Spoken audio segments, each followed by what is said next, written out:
Hello, welcome to the First Nation series. Throughout our episodes, you will learn the history of Asian people of America, Egypt, India, and Africa in a differentiated way. Our web series offers a comprehensive didact content helping you to learn more about human history. But don't worry, we will teach you in an easy, dynamic, and fun way. It is important to emphasize that we consider historical fact an accepted view of the event, not being an absolutely truth, since there are different perspectives and experiences of those who lived that moment. The historian studies different material sources such as document, objects, fossil remains, and immaterial such as oral culture, legends, reports, considering the different views before elaborating an interpretation. Therefore, the minimal consensus built in the debate between the theoretical strands do not express mere opinions, but imply fundamentals of historical knowledge that became references.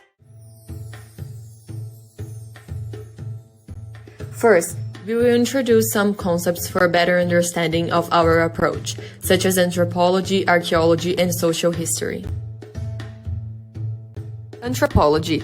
The word has Greek origin, and dividing it we have anthropos, man, and logia, derived from logos, reason. According to the Oxford Dictionary, anthropology is the science of man in the broadest sense, which encompasses origins, evolution, physical, material, and cultural developments, physiology, psychological, racial characteristics, social customs, beliefs, etc. From the 18th century onwards, it was consolidated as a science that studied human beings in their various social and cultural organizations over time and space. In the classical division, anthropology bifurcates into two strands. Biological anthropology, or physical, which studies, for example, physiology, genetic makeup, nutritional history, and evolution, and cultural anthropology, focusing on language, culture, politics, family, and religion.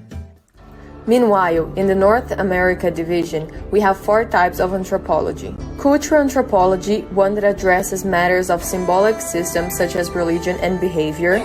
Linguistic anthropology, which studies speech, production, and communication between people. Physical or biological anthropology, which studies the genetic aspects of humanity, like population genetics and primatology, trying to understand the human being as a living organism. Archaeology, which studies fossil, man, and ancient people. Archaeology. Archaeology in particular can be defined as the study of human groups in their most diverse aspects through their material culture.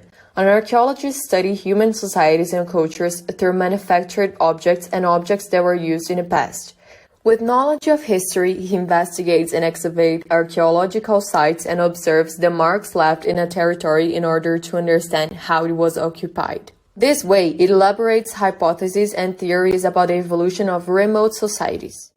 In its turn, social history, the English New Left, is a derivation of Marxist theory. In this theory, instead of crediting the development of the historical process only to the class struggle and the opposition between the great structures, the historians work adding the importance of the experience of building historical records. The English New Left emerged in 1956, with British historians linked to the English Communist Party who, unhappy with the Stalinist regime, broke up with the party and ended up heavily influenced British historiography. The historians of this current consider subjectivity, relations between classes and culture.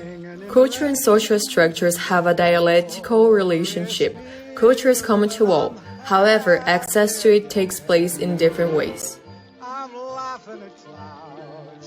The New Left seeks to overcome the mechanical and reductionist views of the traditional Marxist current, which prescribed a linear historical rationality towards an inexorable revolution, and methodical history, based on historical facts determined and allied to hero figures.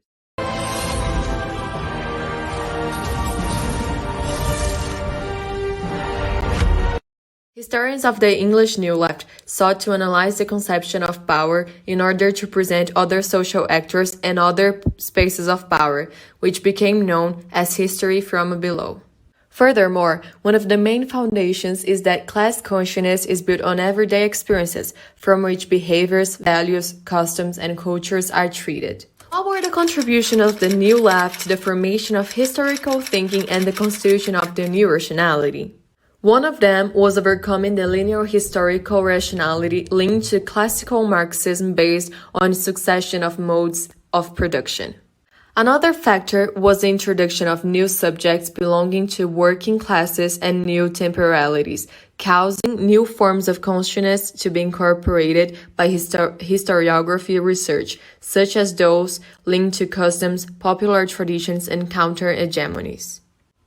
In addition, historians of the New Left have based their studies on the experience of the historian in its social and investigative dimension. That enabled new questions about the past, from which new methods of historical research emerged. In the next episode, we will talk about ancient Egypt, including a must-see content about mummification, its meaning and technique used, as well as a dialogue with an expert in that area. So, no need to ring the doorbell to come in this exciting discovery. In the third episode, the subject is the Amerindian people, nomenclature given to the people who inhabited America in antiquity. We will highlight the bond that unites these distinct people, the very interesting straw branding, technology used in hunting, agriculture, transport, arts, among many other applications. Come trace the history of the Amerindians and this incredible technique used until today. In the fourth episode, we will talk about the ancient people of India, their system of caste and religiosity. Finally, in the fifth episode, the theme will be Ancient Africa, including people like the Numidian civilization, the Kingdom of Kush, Carthage, and the Hyksos. In this exciting episode, we will talk about their warrior culture and conflicts between ancient Africa kingdoms. We hope you enjoyed the first episode of the First Nation series. Make sure to watch the other 4 episodes to learn more about the ancient people of Egypt, America, India, and Africa in an interesting and fun way. Thanks for watching and see you soon in the next episode of the First Nations.